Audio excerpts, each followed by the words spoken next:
Good day, ma'am. My name is Danica Amolat from Bshm 2A, and for today's video is I'm going to report about the chapter 13 of the organizational management, which is the organization for administration and control. So we have here the first slide. No business run itself. It needs repeated stimulation. It is not easy to build a business. It takes time, intelligence, and hard work. A business will run smoothly only if proper attention is given to it.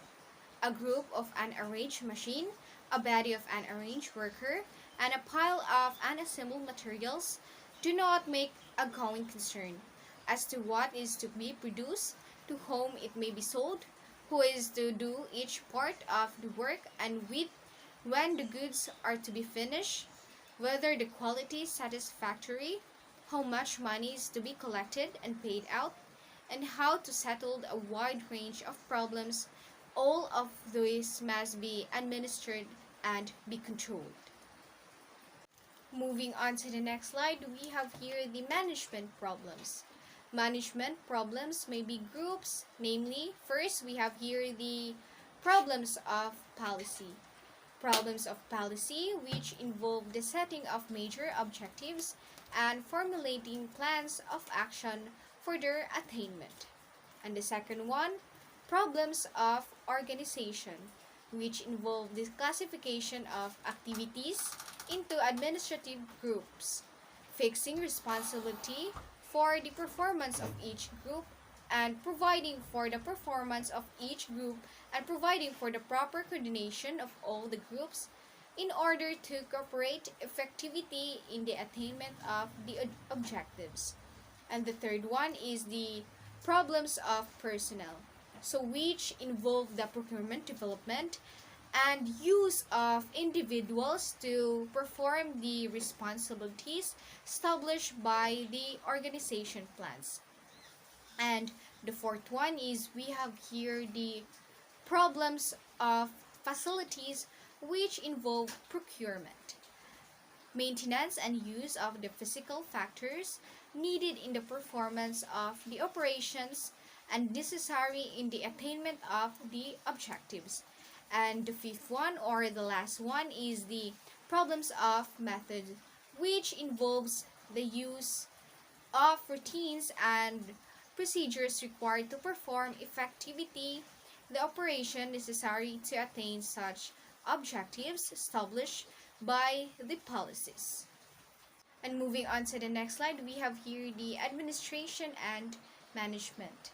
The function of administration and control is to keep the business going smoothly, to apply the necessary stimulus and direction, and to look ahead for possible opportunities, as well as danger signals. The act of administration refers to the establishing and maintenance of major policies, while management refers to the carrying out and implementation of those policies.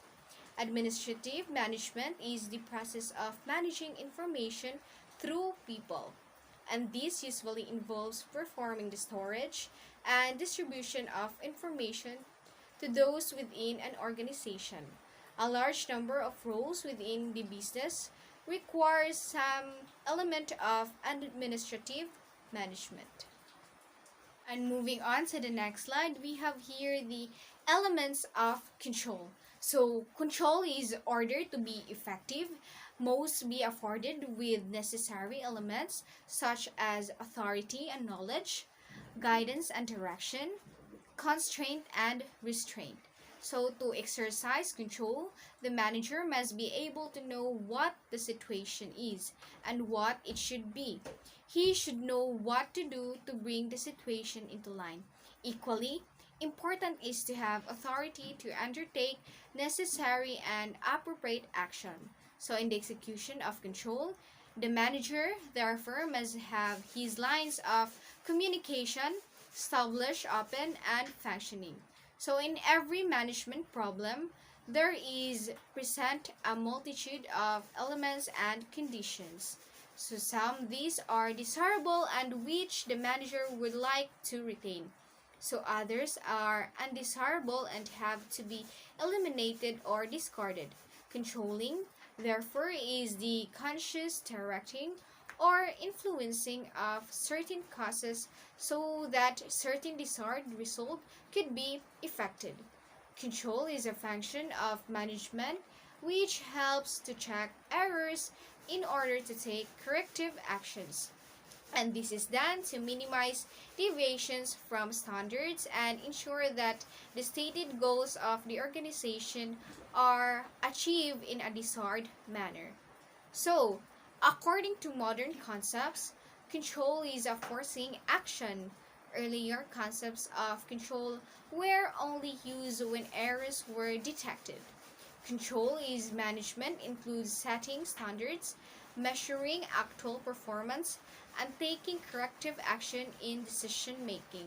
So, control of an undertaking consists of seeing that everything is being carried out in accordance with a plan which has been adopted, the order which have been given, and the principles which have been laid down.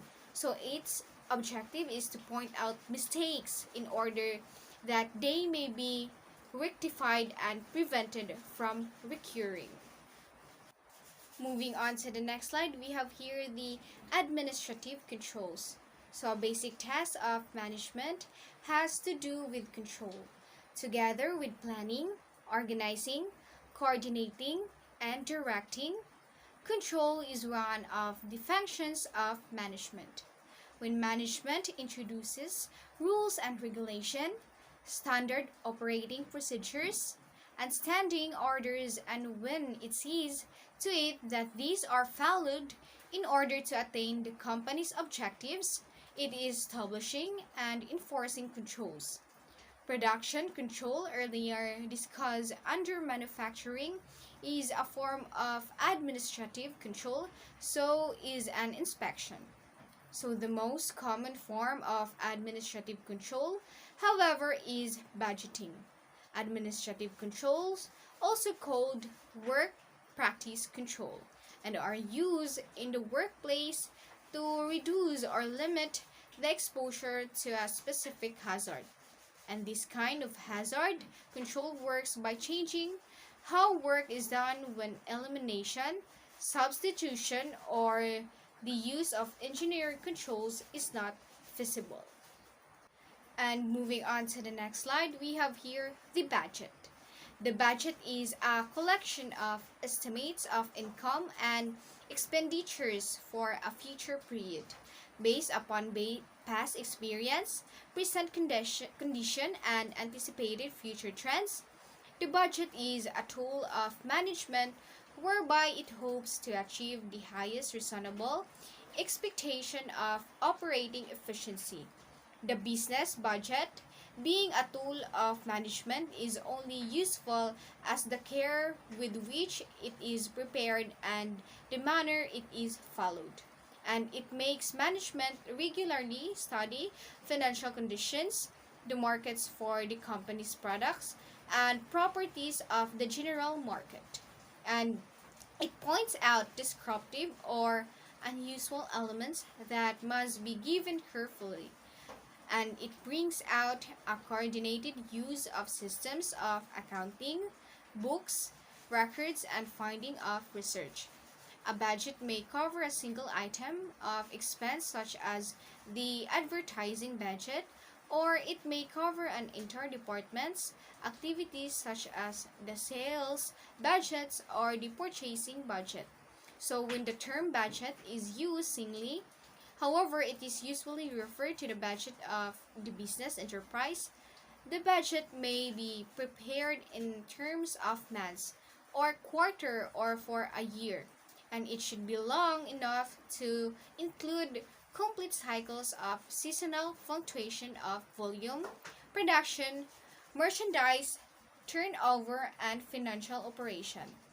So, in the preparation of a budget, the president or general manager usually calls a conference of all top executives or department heads.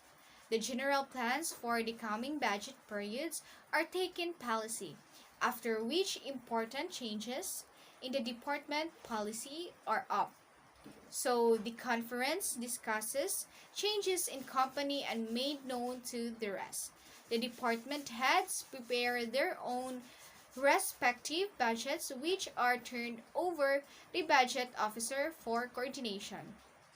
This budget officer may be the chief accountant, the controller, or specific official whose principal task is budget making.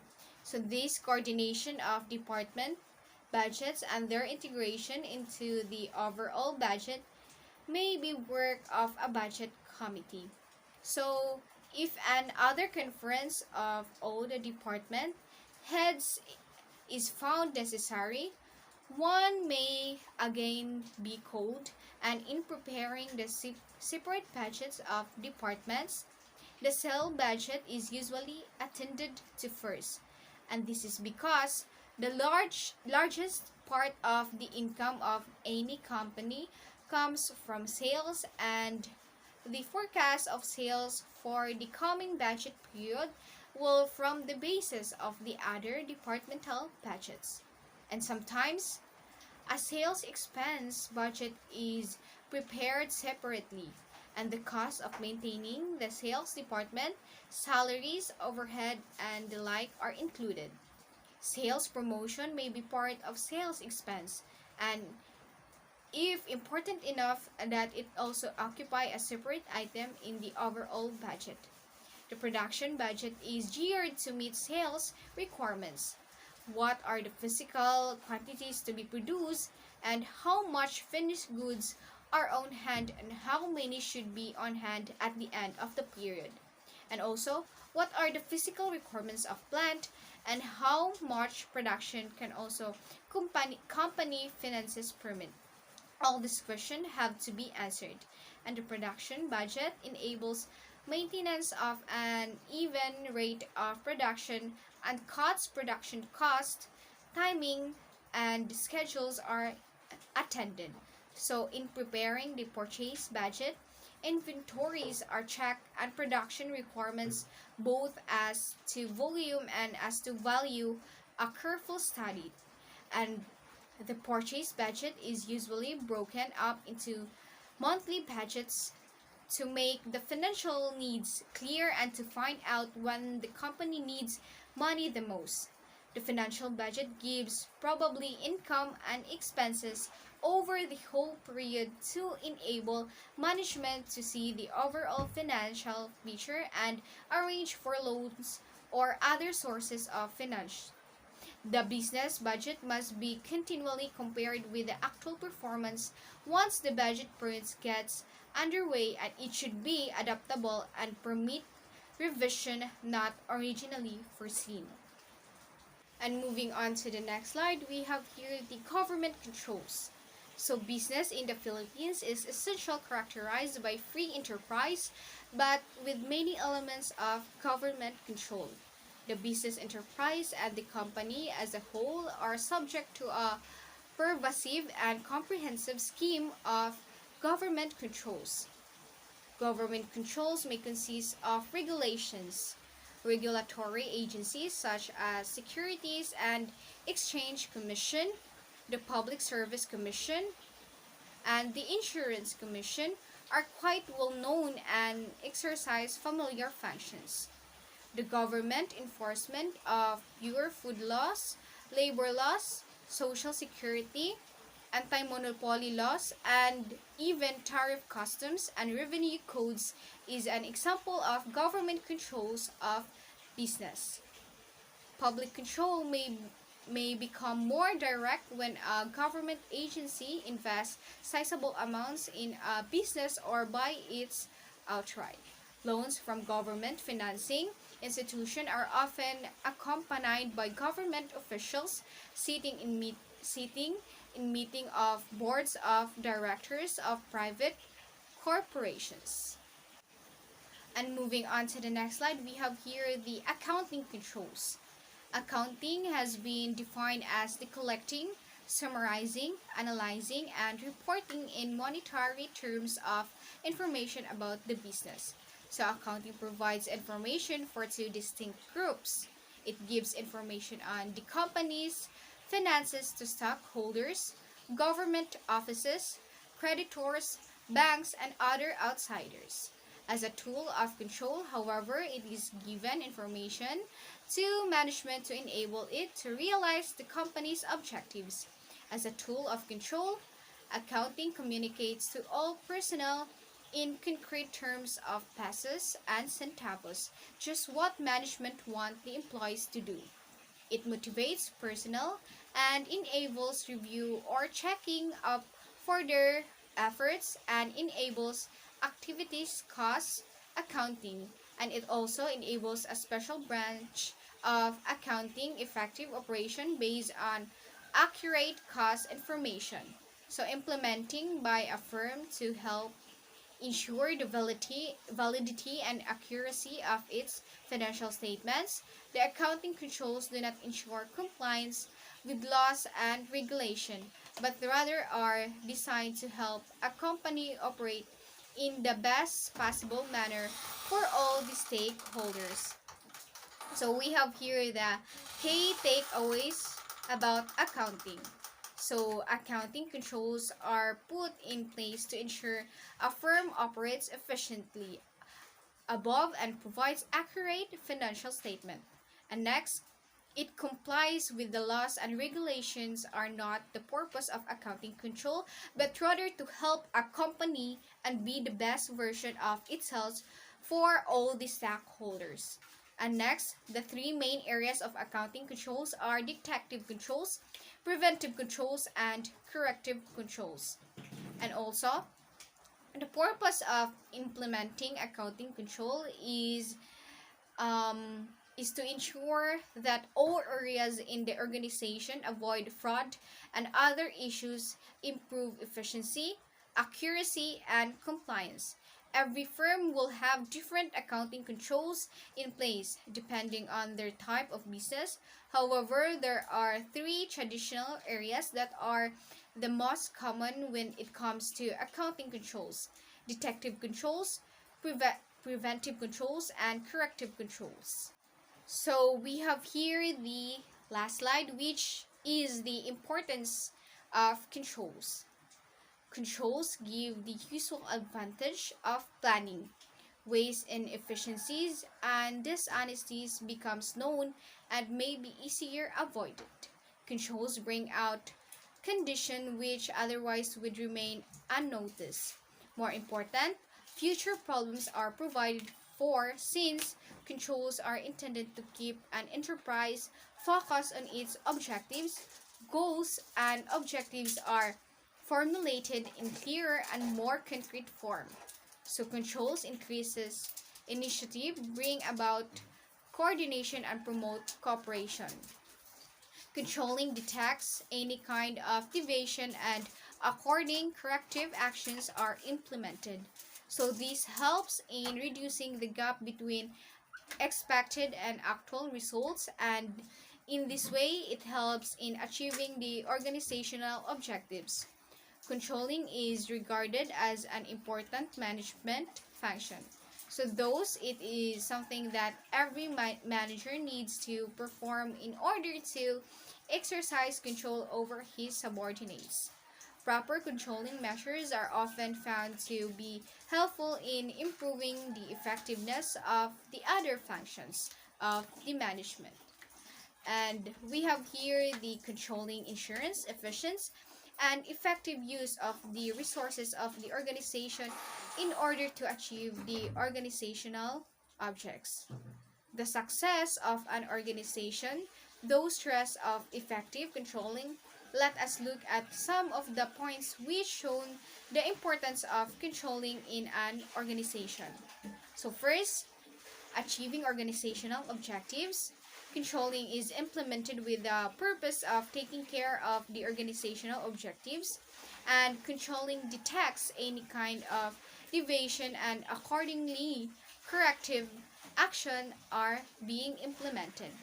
And this helps in reducing the gap between the expected and actual results, and in the way helps in achieving the organizational objectives.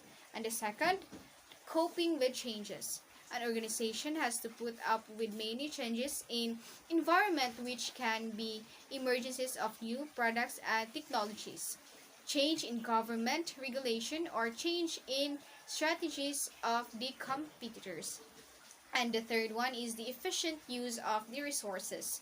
Controlling allows the manager in minimizing the wastage of resources and ensuring proper utilization of the available resources that leads to effective performance by the organization. And the fourth one is determining the accuracy of the standards. Managers always compare the work done with a set of providing standards defined for the work and determine whether the set of standards are effective or there is a need to improve in the standard that will lead to more accurate determination of process efficiency. And the fifth one is it helps in decision making. Controlling helps the manager in determining gap between thinking and actual implementation, and it leads to better decision making and improvements the overall performance of the organization. And the sixth one is motivates employees. In any organization, employees are also aware that their performance is judged using some of the standards. And the seventh one is maintains discipline and order. Controlling brings about order and discipline in the regular operations of the organization. Employees are also bound by the rules, which reduces unprofessional behavior in the organization. And the eighth one is the it improves coordination. Controlling provides a common direction to all the activities of the organization and also aligns employees' action with organization goals, thus ensuring optimum performance.